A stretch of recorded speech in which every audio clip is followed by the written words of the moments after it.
তবে একটু মনে করিয়ে দিই, এই যে আমরা বলি না আমরা বউ আমরা স্ত্রী, আমরা বউ আমরা স্ত্রী, আমরা সহধর্মিণী হতে পারি। এই এতগুলো নারীর মধ্যে বাবা হিসেব করলে একটা পাবে কি তা সন্দেহ।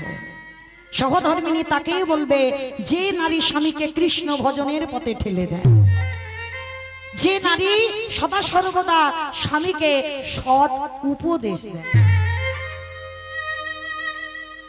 কি করে কৃষ্ণ ভজন করতে হয়, কি করে কৃষ্ণ সাধনা করতে হয়, ভগবানকে কি করে ডাকতে হয়, যে নারী সর্বদা স্বামীকে শেখায় সেই হবে পৃথিবীতে সহধর্মিণী। তো সুধন্যাকে তেলের কড়াতে ছাড়া হবে বাবা, ঘোষণা হয়ে গেছে। মহাভারত যারা পড়েছেন জানেন, প্রভাবতী শ্বশুর মশাইয়ের কাছে এসে বলেছিল পিতাশ্রী, ভেবে দেখেন মাতার স্বামী চলে যাবে, ফুটন্ত তেলের কড়াই মারা যাবে। সেই স্ত্রী বলছে বাবা